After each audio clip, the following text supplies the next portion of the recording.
Alrighty, let's get to it. This video is probably going to be really long.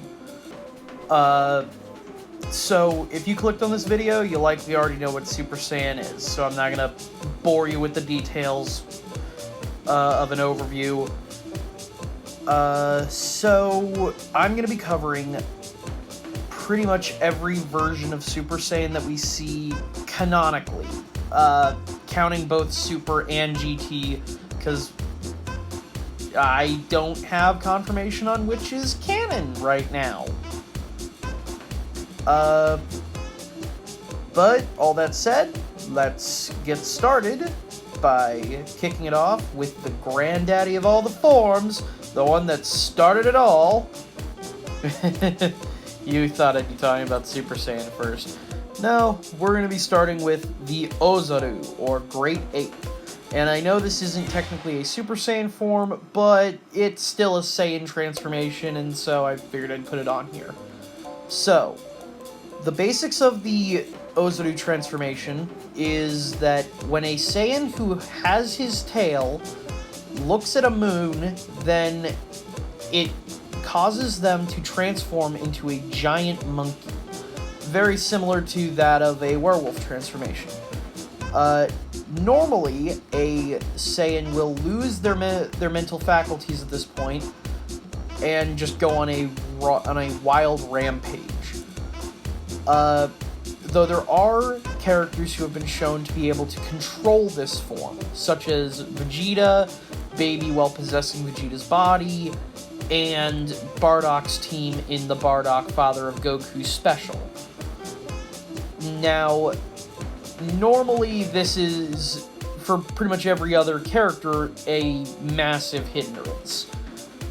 We've seen several characters go through this transformation in the past, but after a while, the Saiyans just started cutting off their own tails to prevent themselves from going wild under the moon. So, that's pretty much all I got on the Oozaru. Now let's actually get into the list. Alrighty, so this is likely the one that most people were expecting at the beginning. So, Super Saiyan. The basics on how to unlock the form are to have an intense rage or emotion well up inside of you. And I'm assuming to have a power level above a certain threshold. Now, the reason I say this is because most people tend to forget it, but the exact same scenario in which Goku turned into a Super Saiyan has happened before in the original Dragon Ball series. For those who don't remember, I'm not sure how you'd forget, but for those who don't remember, Goku initially achieved Super Saiyan during the Frieza saga when Frieza killed Krillin. This caused him to experience a pure rage that triggered the Super Saiyan form. Thing is, Krillin died before that, and we saw Goku absolutely lose it during the King Piccolo saga. Immediately after the 22nd World Martial Arts Tournament, Krillin was killed by Tambourine in the locker room. Goku found his dead body and stormed out in a rage, chasing after Tambourine, ready to kill him. But he didn't turn into a Super Saiyan. So, I'm imagining there's gotta be some other piece of information that we are missing at this point. Probably some sort of power threshold. Now there is another minor problem that we have to address here as well. That being Goten and Kid Trunks. The two of them didn't go through an emotional torment or anything like that to achieve Super Saiyan. They just kind of did it, which admittedly, they were created to be joke characters, like, and honestly, that is kind of an explanation. I really have nothing conclusive to say on whether or not, on how Goten and Trunks achieved the form. One last piece of information that I do see people kinda getting wrong on occasion, mostly casual fans. The Super Saiyan prophecy was not an actual prophecy. It was more along the lines of a campfire story passed down through the ages. Keep in mind, the pure-hearted thing was never quoted by Vegeta, so they likely didn't know about why the first Super Saiyan was able to achieve his form. I just wanted to clarify that. I'll also be covering the grades here, as well as False Super Saiyan and Spirit Saiyan, for reasons I'll get to. So, the Super Saiyan Grade 2, as it is most commonly called, is a Super Saiyan power-up that was achieved when Goku, Vegeta, Trunks, and Gohan were trying to surpass the power of Super Saiyan in order to defeat Cell. This was an imperfect form of Super Saiyan 2, though they never really state what the major downside is. We know what it is for Grade 3. The only real issue we have for this one is that it's not strong enough to defeat Cell. And presumably this form is also burning a lot more power than regular Super Saiyan is. But that's really all we have on that one for now. Next is Super Saiyan Grade 3, which we do know what the major downside for this form is, and that's that the increased power makes your muscle mass swell to unbelievable degrees, effectively making it so that you literally cannot hit your opponent. Cell outright tells Trunks that Vegeta likely could achieve the form, but he's not stupid enough to actually try it because he knows he wouldn't be able to hit his opponent. And that's ultimately what brings this form down.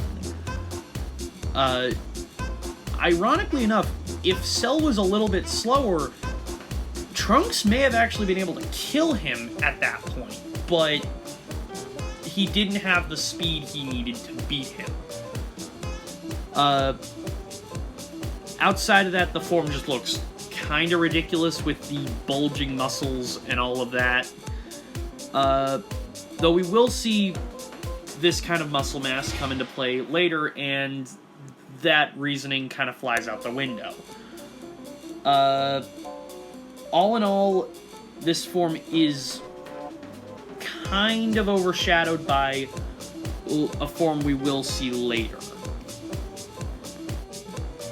Alrighty, final up on the confirmed canon forms of Super Saiyan, we have Super Saiyan Full Power.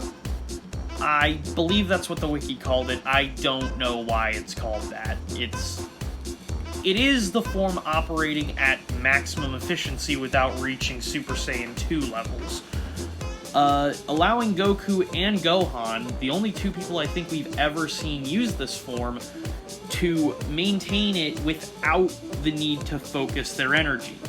It also allows them to adopt a more laid-back approach to everyday life without worrying about losing it at any second.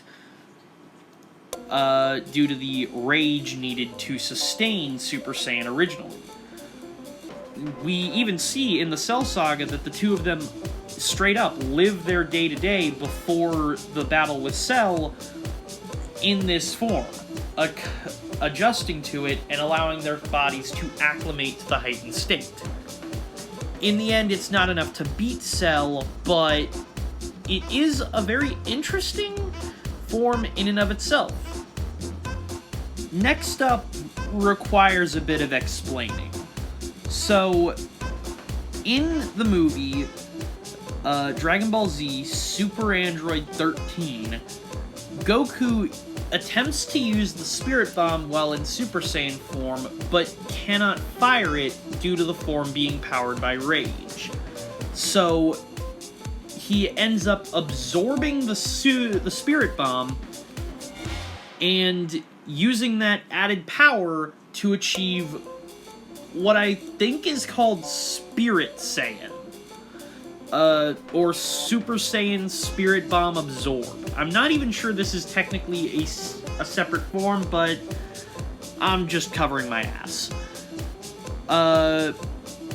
And as for talking about it with these other, like, confirmed canon forms, this was kind of confirmed to be a canon ability by the Tournament of Power, where when Goku tries to use the Spirit Bomb to kill Jiren, or at least defeat him,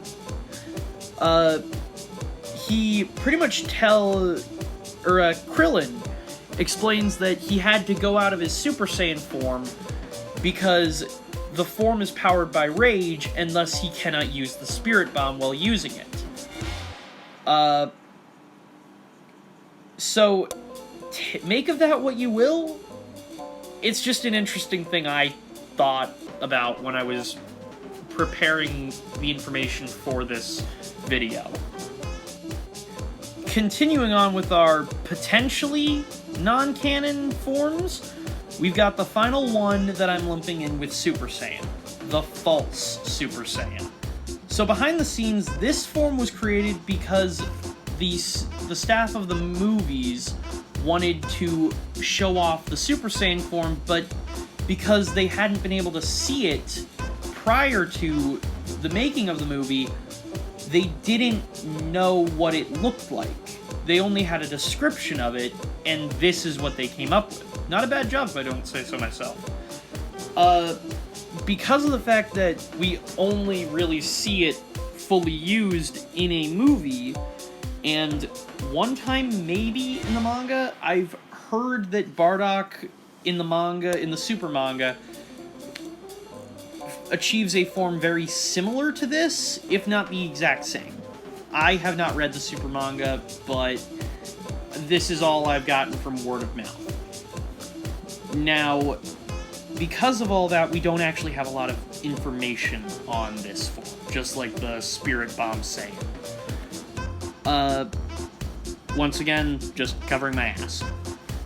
Alrighty, let's move on to the next one. Alrighty, now making some real progress, Super Saiyan 2 has a storied history. This was the ultimate culmination of the Super Saiyan grades that we talked about before, finally surpassing the power of Super Saiyan, and this is finally what was able to kill Cell. Though there is an inherent darkness to this form, ratcheting up the insane rage that was present in the original Super Saiyan form. Gohan almost turned into a completely different person here, being much more cold and calculating and ready to just annihilate Cell surgically. And that may have been due to the process in which Gohan was made to achieve this form. Goku's plan by the end of the Cell saga essentially became to have Cell kick the shit out of his teenage son until Gohan finally snapped and let loose all the rage, hopefully giving him enough power to kill Cell. And that creates a very interesting dichotomy with this form as compared to the first Super Saiyan. Problem is, they don't really do much with it. For everyone who isn't Gohan, it's just kinda Super Saiyan with more hair and lightning bolts. That's another thing we need to talk about, the visual design. Gohan's teen form was designed very specifically with Super Saiyan 2 in mind. So his Super Saiyan 1 form transitions very nicely into Super Saiyan 2. Problem is his adult form and Goku and Vegeta and pretty much everyone else who gets this form doesn't have as nice a transition. Heck, during the Battle of Gods planning stages, when Akira Toriyama came back to work on the film, he forgot Super Saiyan 2 was a thing. And in Z, when the animators would forget to add the lightning effects, it can be kind of difficult to tell the two forms apart. Like, for reference, I know many people, myself included, who didn't realize that Majin Vegeta was using Super Saiyan 2 in his fight with Goku. Because the lightning would disappear sporadically throughout the fight scene. But outside of that, it's still a very effective form. Not much in the way of downsides, which makes sense considering this was the ultimate culmination of a year of training at this point for Gohan. And the ultimate culmination of his arc. All in all, it's a very good form, and we don't actually need to talk about any alternate forms of this form, because there weren't any. So we can move right on to the next form of Super Saiyan. Alrighty, so Super Saiyan 3. This is a unique one in that we don't actually see how this form is achieved. So we don't generally know the triggers. But something we do hear from Goku is that he wouldn't have been able to achieve this form if he hadn't died, because he would have still been constrained by his physical body and not able to push his power to its absolute maximum. Something else to note is that we've only ever seen two people use this form. Goku and Gotenks. Something else to note is that, unlike Super Saiyan 2 and the original, there is a major downside to this form. And that's that it burns through power like nothing else. It significantly shortens Gotenks' transformation fusion period, and it eats through pretty much all of Goku's time still on Earth during his his temporary return. And it becomes incredibly hard to maintain when he eventually does get a physical body again. So this form has generally been left behind in favor of more powerful forms we will see later. However, it is undeniable that this is a strong form that Goku will always have a use for, even if those uses are few and far between. Alrighty, Golden Great Ape, or Golden Oozaru. This one is actually a fairly straightforward transformation, as well as being a stopgap between the base form and a truly distinct transformation. Though I do gotta say I love the look of the Golden Great Ape. This is the form that is achieved when a Saiyan who has his tail turns into a Great Ape and then goes Super Saiyan on top of it because he cannot control his own power. Now, this form, like I said at the beginning, is a stopgap. The only one who really uses this form to its full effect is Baby Vegeta, and that is generally considered to be where the fight with Baby gets sloppier. But I have a soft spot in my heart for this transformation. Alright, so remember how I said that Golden Great Ape was a stopgap? Well, this was its stopgap.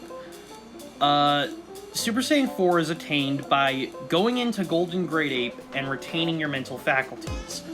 We've only ever seen 3 characters use it, and those are Vegeta, Goku, and Gogeta, their fused form. And the only one who has a downside is Gogeta, who, just due to the immense power drain of Super Saiyan 4, it cuts their fusion time in half. But outside of that, there aren't actually any downsides.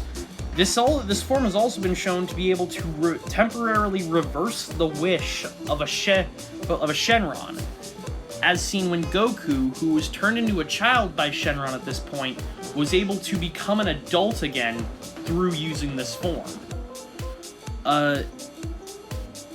Its power is immense, and that cannot be understated. Capable of going toe-to-toe with Omega Shenron as Gogeta. He is an absolute unit. Meet Legendary Super Saiyan.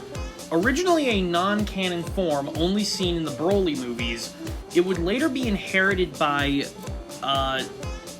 Kale and technically Kefla, we'll get to that, as well as re-inherited by a canon version of Broly in Dragon Ball Super Broly.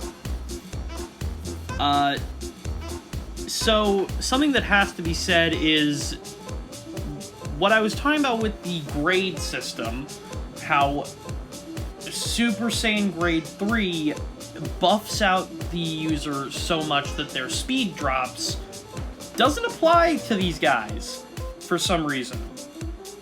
I guess the power boost just gives them enough of a speed advantage that the muscle increase doesn't slow them down too much. It is insanely strong. In the first movie, it was able to go toe-to-toe with Goku, Piccolo, Vegeta, Future Trunks, Gohan, and Krillin in their Cell Saga iterations. And then in Super Broly and the Tournament of Power, the form was capable of going toe-to-toe with characters who had Super Saiyan God unlocked. Something else to talk about is Kefla. Now, I have not been able to confirm this, but supposedly Kefla uses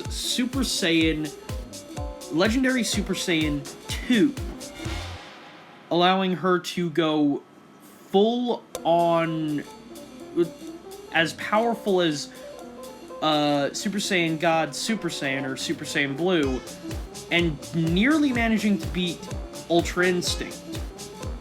There is a major downside that Legendary Super Saiyan 2 achieves, or gets around, rather. And that is, you go insane. There is no mental faculty left to you at that point. Kale manages to come back from this, and hypothetically, Super Broly could as well, but we've never seen him come back from it without just, coaxing from several other characters. Kefla managed to get around this by not technically using the form, splicing her consciousness between 2 different characters. That's really all I got to say on that form, so moving on. So, I don't actually know what to call this form. I've mostly just called it Super Saiyan BS for reasons. I'm not gonna lie, I don't like this form. The wiki says it's called Super Saiyan Rage, but I have no clue how the mechanics of this thing even work, and where it gets placed in the transformation chronology. Mostly because I'm not even 100% sure how Trunks achieved this. It seemingly got a blue godly aura, insinuating that it's connected to that in some way, but outside of that, it just seems like Super Saiyan but better without an explanation. It's not Super Saiyan 2, I don't think, but I don't actually really know much about this. So, I guess that's all I got. I really have no clue where to go from here. Alrighty, home stretch. We got 2 more. Super Saiyan God. This form is unique because it wasn't achieved through the conventional means of achieving a transformation in Dragon Ball. Instead, it was through a divine ritual in which 5 other Saiyans, pure of heart, gave their power to Goku in order to grant him godly ki. Its form is also extremely unique, slimming Goku down significantly. Same goes for Vegeta. And his hair mostly stays the same, only getting a crimson or magenta coloring. This is actually my favorite form in Dragon Ball. We don't actually see how Vegeta achieves the form. He just kind of shows up with it in Super Broly or in the Super manga during the Tournament of Power. And I'm not talking about how Super Saiyan God interacts with Blue in the manga, because that stuff makes my head hurt. So, yeah, this form allows Goku to go from getting curb stomped by Beerus to keeping up with him rather well. Only problem is, Goku can't maintain it for long. Though, something that is interesting about this form that is relevant for the next form is that the godly ki stays with Goku at least a little bit after the transformation dissipates. Goku doesn't even notice that he's transformed back to base form until later on in the fight. He even uses Super Saiyan, which, hypothetically, based on what we know about how Blue interacts with God in the anime, he was extremely close to just unlocking Blue in that fight. But I'll get to that when I talk about Blue. For now, that's really all I got for you. Alrighty, last one on the list. I'm also grouping Rose, Blue Kaioken, and Blue Evolved into this category as well. Super Saiyan Blue, or Super Saiyan God Super Saiyan, I refuse to say that for the rest of this video, I hope, is the power that Goku attains by combining his God Ki that he retained after losing his God form with his Super Saiyan form, achieving a hypothetically stronger form than standard Super Saiyan God, as well as a form that is easier for him to achieve and maintain, having more experience maintaining Super Saiyan than he did with God. In the Goku Black arc, we see Goku Black himself use an equivalent of this form that I believe is different because of the fact that Rose didn't interact with any mortal ki that Goku would have presumably had, since Black is technically a Kai. I tried investigating more about this for the video, but I couldn't come up with anything conclusive. Then we have Blue Kaioken, which is unique because in one of the filler arcs of Dragon Ball Z, Goku combined Kaioken with the regular Super Saiyan form.